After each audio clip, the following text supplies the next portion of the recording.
আমি যাকে ভালোবাসতাম সেই ছেলেটির নাম জনি। জনিও আমাকে খুব ভালোবাসতো, কিন্তু বাসর রাতে আমার জায়গায় আমার আপন বড় বোন। সেটা আবার কিভাবে সম্ভব? ছোট বোনের বাসর ঘরে বড় বোন, এটা কি বাস্তব নাকি কল্পনা? এই ঘটনা শোনার পর আমি কথা দিচ্ছি তোমাদের মাথা ঘোরাবে। তাহলে মূল ঘটনাটি বলি। মেয়েটির নাম অমি, আমার ভাবির খালাতো বোন। খুব ভালো ছাত্রী। তার ইচ্ছা সে ঢাকা বিশ্ববিদ্যালয়ে পড়াশোনা করবে। প্রায় কয়েক বছর ধরে আমি তাকে গাইড করে আসছি। আমি যেভাবে পড়তাম ও সেইভাবে পড়তো। ওর একটাই কথা, যেভাবে হোক আপু আমাকে ঢাকা বিশ্ববিদ্যালয়ে পড়তেই হবে। সে বিজ্ঞানের ছাত্রী থাকা সত্ত্বেও মেডিকেল বা ইঞ্জিনিয়ারিং প্রিপারেশন নিয়ে শুধুমাত্র ঢাকা বিশ্ববিদ্যালয়ে প্রিপারেশন নিচ্ছিল। তার একটাই কথা, আপু আমি আপনার সাথে থাকব। গতকাল যখন আমি তার সাথে কথা বলছিলাম, কত হাসি খুশি ভাবে সে কথা বলছিল আমার সাথে। আমার জন্মদিনে আমাকে উইশ করেছে আর বলছে, আপু আগামী বছর ঢাকাতে আপনার সাথে জন্মদিন পালন করতে চাই আপনার। আমি বললাম অবশ্যই পারবে, কয়টা দিন মনোযোগ দিয়ে পড়াশোনা করো। কিন্তু আজ দুপুরে হঠাৎ আমাকে ফোন দিয়ে উচ্চস্বরে কান্না শুরু করছে। আমি কিছু বুঝে ওঠার আগেই সে বলছে, আপু আমার জীবনটা শেষ হয়ে গেল। আমার সাথে কেন এমন হচ্ছে? আমার সামনে পরীক্ষা আর আজ আমার সাথে কি হয়ে গেল? আমি বললাম, কি হয়েছে আমাকে বল, কান্না করছো কেন? আমার কথা না শুনে সে বলল, আপু আমি ব্যাগ গুছিয়ে নিয়েছি, বাসায় চলে যাব আজকে। আমি বললাম, মাথা ঠান্ডা করো, আমাকে বল কি হয়েছে, সবকিছু খুলে বল, এমন করছো কেন? তখন সে কান্না করতে করতে বলে, আপু আমি আপনাকে বলিনি, তার জন্য সরি। আমি প্রায় অনেক দিন ধরে একটা ছেলেকে খুব ভালোবাসতাম, আমাদের নিয়মিত কথা হতো, দেখা হতো। আমরা ইয়ারমেট ছিলাম, একসঙ্গে পড়াশোনা করতাম। আমি বললাম, একসাথে বলতে তুমি তো গার্লস কলেজে পড়াশোনা করেছ। তখন সে বলে, আপু আমাদের কোচিং এ একসাথে পরিচয়। উদ্ভাসে পড়াশোনা করতো তারা। তারপর সে আমাকে বলে, আপু কয়েকদিন ধরে সে আমার সাথে খুব খারাপ ব্যবহার করছে, আমি কিছুই বুঝতে পারছি না। তাকে আমি এত বলছি কি হয়েছে, আমার সাথে এমন করছো কেন, আমি কি ভুল করেছি? কিন্তু সে কিছুই বলছে না। আজ যখন আমি কোচিং এ পরীক্ষা দিতে গিয়েছি, তখন দেখি তার ফোনে আমার এক বান্ধবীর ফোন করেছে। তখন আমার একটু সন্দেহ হয়, ও কেন ফোন করবে। আমি নাম্বার দেখেছি বলে সে আমার সাথে অপরাধীর মতো তাকিয়ে মাথা নিচু করে।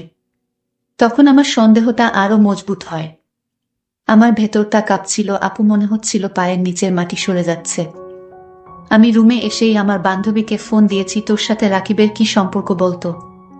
তখন সে বলে, আমার সাথে ওর 2 বছরের রিলেশন। কথাটা শোনা মাত্রই বিনা মেঘে বজ্রপাতের মতো আমি ভেঙে পড়ে গেলাম, দু চোখ দিয়ে আমার অজস্র জল পড়ছে। আমি কান্না করছি দেখে আমার বান্ধবী কিছুটা বুঝতে পারছে, কারণ তার সাথেও প্রতারণা করা হলো।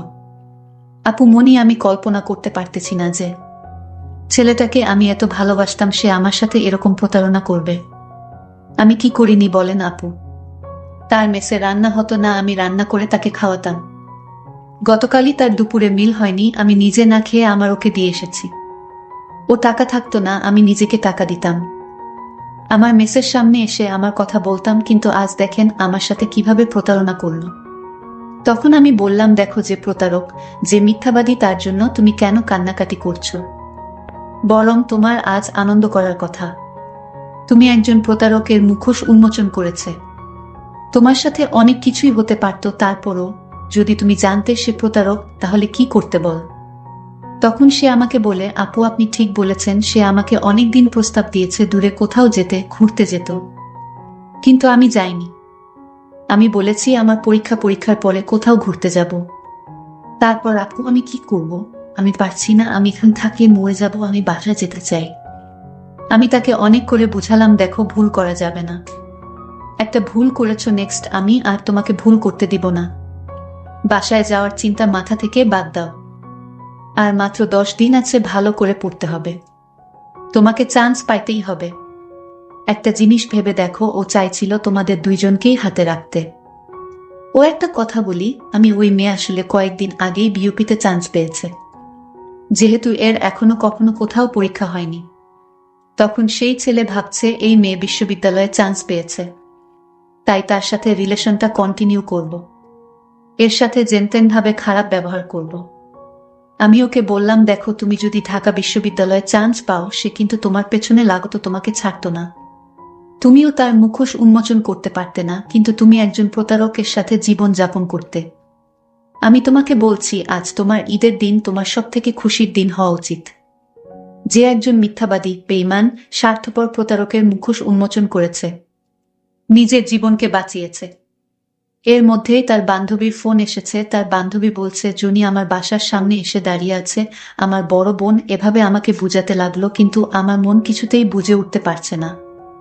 আমি আপুকে বললাম, ওই ছেলে আমার সাথে কত ভালো ব্যবহার করত, আজ এমনটা কেন করলো? আপু, আমি কিছুতেই বুঝতে পারছি না। জনি আমার জন্য আমার প্রিয় খাবার নিয়ে আসতো প্রতিদিন। আমি রাগ করলে সে আমার রাগ ভাঙাতো। সে আমার সাথে এরকম প্রতারণা করতে পারে, এটা আমার বিশ্বাস হচ্ছে না। আপু, আমি জনিকে ছাড়া বাঁচব না। যে করে হোক ওকে আমার চাই আপু। আপু, তুমি আমার মায়ের সমতুল্য, তুমি আমার কথাটা রাখো। আরে পাগলি, জনি যদি তোরে না চায় তাহলে কি আমি জোর করে আনতে পারবো? আচ্ছা তুই নিজেই বল, জোর করে কি প্রেম ভালোবাসা হয়? আমার ছোট বোনকে আমি কিছুতেই বুঝাতে পারলাম না, সে তাকেই চাই। তারপর যখন আমার বোনকে বুঝাতে পারছিলাম না, তখন তাকে একটা চড় দেয় তার গালে। শোনো, তোর জন্য আমরা কি না করেছি, আর তুই একটা বেঈমান ছেলের জন্য কান্না করতেছিস। তুই যদি ওই ছেলের নাম দ্বিতীয়বার তোর মুখে শুনি তাহলে তোর আপুকে তুই হারাবি বলে দিলাম। আমি কোনো উপায় না পেয়ে নিজের মনকে বুঝাতে লাগলাম, আপু তো সত্যিই বলেছে, আমি একটা প্রতারক ছেলের জন্য কেন কান্না করব? বরং আমার খুশি হওয়া উচিত। আমার নিজের মনকে নিজেই বুঝালাম। এখন আর জনির জন্য আমার কান্না পায় না।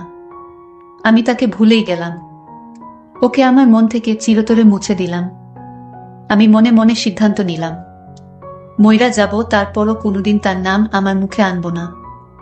আমাকে অনেক কষ্ট করে আমার বোন মানুষ করেছে, আমি কোনোভাবেই আমার বোনের মনে কষ্ট দিতে পারি না।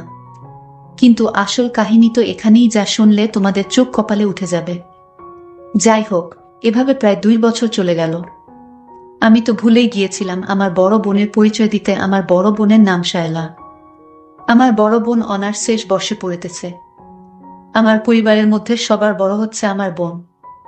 আমার বাবা পোস্ট অফিসে চাকরি করে। আমার বড় বোনের বিয়ের কথা চলছিল। আমার বড় বোন দেখতে ফর্সা। আমাদের মা ছোটবেলায় আমাদের রেখে মারা যান, তাই বড় বোন আমাকে মায়ের আদর দিয়ে বড় করে তুলেছেন। আমার বড় বোনের অনেক স্বপ্ন আমাকে নিয়ে। আমাকে লেখাপড়া করিয়ে ভালো ঘরে বিয়ে দিবে, আমি যেন সুখে শান্তিতে থাকতে পারি। সেই জন্য আমার বোন এখনো বিয়ে করেনি। আমার বোনের স্বপ্ন ছিল একজন বড় ডাক্তার হবে, কিন্তু ডাক্তার হওয়ার ইচ্ছাটাই শেষ হয়ে গেছে শুধু আমার জন্য। যাই হোক, আমার বড় বোনকে বিয়ে দেওয়ার জন্য আমার বাবা পাত্র খোঁজাখুঁজি করতেছে, কারণ আমার বোনের বয়স হয়েছে। তখন আমার বাবা আমার বড় বোনের জন্য আমার বোনকে আমাকে না দেখিয়ে আমার বাবা আমার বোনের জন্য পাত্র ঠিক করে ফেলেছে। বাবা বলল, মা, ছেলেটি অনেক ভালো, এ যুগে এরকম ছেলে পাওয়া বড় মুশকিল। তাই মা, তুই আর কোনো চিন্তা না করে আমি যার সাথে বিয়ে ঠিক করেছি তাকে বিয়ে করে নে। আমি বাবার কথা ফেলতে পারিনি। বাবা, ঠিক আছে, তোমার যখন ছেলে পছন্দ হয়েছে তাহলে আমার আর কি পছন্দ আছে? তোমার যা ভালো মনে হয় তাই করো বাবা। আপু, তুই ছেলেটিকে না দেখে রাজি হয়ে গেলে আপু? আরে পাগলি, আমার বাবা অবুঝ না। আমার বাবা অবশ্যই আমার জন্য ভালো ছেলের ব্যবস্থা করেছে, এটা আমার বিশ্বাস। কারণ কোনো বাবা চায় না তার মেয়ে তার স্বামীর ঘরে গিয়ে অশান্তিতে থাকুক। আপু, তুই সত্যিই মহান। আসলে এরকম আপু পাওয়া ভাগ্যর ব্যাপার। কিন্তু কিছুদিন পর আমার আপুর গায়ে হলুদ অনুষ্ঠান শুরু হলো। পরদিন বর আসবে। আমার আপু আমাকে ছেড়ে চলে যাব। সেই ব্যথা আমার সইছে না। যে তুই কান্না করিস নি, আমি তো আর চিরদিনের জন্য চলে যাইতেছি না। এভাবে আপুর বিয়ের সমস্ত অনুষ্ঠানের অবসান হলো। আপুকে বরযাত্রীর গাড়িতে উঠিয়ে দিয়ে কান্না করতে লাগলাম। আমার বাবা আমাকে জড়িয়ে ধরে কান্না করতে লাগলো। আপুর বাসর রাতে যখন তার স্বামীর জন্য গোমটা দিয়ে বসে আছে, তখন তার স্বামী মানে আমার দুলাভাই বাসর ঘরে ঢুকলো। যখন তার গোমটা সরালো, আপু তার বরের মুখ দেখে থমকে যায়। হায় আল্লাহ, এটা কিভাবে সম্ভব? আমি একাকে বিয়ে করেছি যে কিনা একটা প্রতারক। আমার আর চিনতে বাকি রইল না। যে জায়গায় আমার ছোট বোন থাকার কথা, আর সেই জায়গায় আমি কিছুতেই মানতে পারবো না। আমি জনিকে বললাম, তুই হাত সরা। তুই আমার বোনকে যে কষ্ট দিয়েছিস তুই আমার বোনের সঙ্গে যে প্রতারণা করেছিস, তোকে আমি স্বামী হিসেবে কিছুতেই মেনে নিতে পারবো না। জনি বলল, কি হয়েছে তোমার? আমি তো কিছুই বুঝতে পারছি না। তোর বোঝা লাগবো না। তোকে একটা প্রশ্ন করি, তুই কলেজে কোনো আইরিন নামের মেয়ের সাথে প্রেম করছিলি, তাকে ভালোবেসে তোর স্ত্রী করে ঘর বাঁধার স্বপ্ন দেখিয়েছিলি। হে, করেছিলাম। সেটা তো অতীত, এটা তুমি কি করে জানলে? আমি জানবো না, কে জানবে? আমার বোন যখন তোকে ভালোবাসতো তখন আমাকে বলেছিল, তোর প্রশংসা করেছিল। তখন আমি তোকে দেখতে চেয়েছিলাম। আমার বোনে একদিন তোকে দূর থেকে আমায় দেখিয়েছিল। আর তুই আজ যাকে বিয়ে করেছিস, আমি তার বড় বোন শায়লা। জনি বলল, এটা কি হয়ে গেল? যাই হোক, বিয়ে যেহেতু হয়ে গেছে, তাহলে চলো আমরা সংসার করি। এই কথা বলার পর আমাকে একটা থাপ্পড় মেরে বলল, আমার ছোট বোন যদি জানতে পারে তাহলে তোকে মেরে ফেলবে। আর আমি যাকে মায়ের আদর দিয়ে বড় করেছি, তার প্রতিটি স্বপ্ন পূরণ করেছি, সেখানে আমার ছোট বোনের প্রেমিকের সাথে আমার বিয়ে, এটা আমি মরে গেলেও মানতে পারবো না। আমি আজই বাসায় চলে যাব। তখন খুব করুণ সুরে জনি বলল, ঠিক আছে, বাসায় যাও, আমি মানা করব না। তবে এর সমাধান দিয়ে যাও। এর সমাধান আর কি হবে? আমি চলে যাব। আচ্ছা, আমার একটা কথা লাগবে। কি কথা? আপু, আপনার পায়ে পড়ি, আপনি আমাকে ক্ষমা করে দিন। আমি ভুল করেছি, আপনি আমাকে ক্ষমা করে দিন। ঠিক আছে, ক্ষমা করতে পারি, কিছু শর্ত আছে, যদি মানিস তাহলে। কি শর্ত? আমি তোমার সব শর্ত মানতে রাজি আপু। শোনো তাহলে, আমি আমার ছোট বোনকে তোমার হাতে তুলে দিব, তুমি কি রাজি? আপু, আমি সত্যি আল্লাহর কিরা, আমি রাজি। যেদিন আমি আপনার বোনের সাথে যোগাযোগ বন্ধ করেছি, সেদিন থেকেই আমার মনে কোনো শান্তি নেই। তারপর আমার ছোট বোনকে ফোন করলাম। আমার ছোট বোন আমার পাশে তার ভালোবাসার মানুষকে দেখে কান্না করা শুরু করে দিয়েছে। জনিকে বললাম, দেখেছ আমার বোন তোমাকে কতটা ভালোবাসে, এখনো ভালোবাসে। তারপর আমি আমার ছোট বোনকে বললাম, উঠ বোন, আর কান্না করিস না। আজ যে আমার স্বামী, সে তোর ভালোবাসার মানুষ, তোর ভালোবাসার মানুষকে তোর হতে তুলে দিলাম। আপু, তাহলে তোমার কি হবে? দূর পাগলি, আমাকে নিয়ে তোর চিন্তা করতে হবে না। তোরা সুখে থাকলেই আমার সুখ। আসলে এরকম আপু পাওয়া খুব কঠিন বর্তমান যুগে, যে নিজের সুখ বিসর্জন দিয়ে তার বোনের কথা চিন্তা করে তার নিজের সুখকে বিসর্জন দিয়েছে। এরকম মহান আপু পাওয়া ভাগ্যর ব্যাপার। জনিকে যখন আমার হাতে তুলে দিল, আমি লক্ষ্য করলাম আমার আপুর চোখে যেন কিসের মায়া আমাদের প্রতি।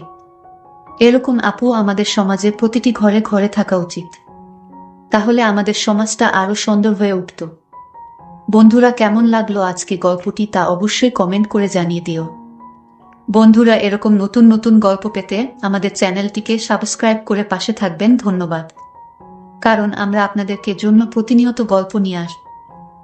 আরেকটি কথা, তোমরা কোন ধরনের গল্প শুনতে ভালোবাসো তা অবশ্যই কমেন্ট করে জানাবে। তাহলে আজকের মতো এখানেই বিদায় নিলাম। দেখা হবে নতুন কোনো ভিডিও নিয়ে। সেই পর্যন্ত সবাই ভালো থাকবেন। ধন্যবাদ।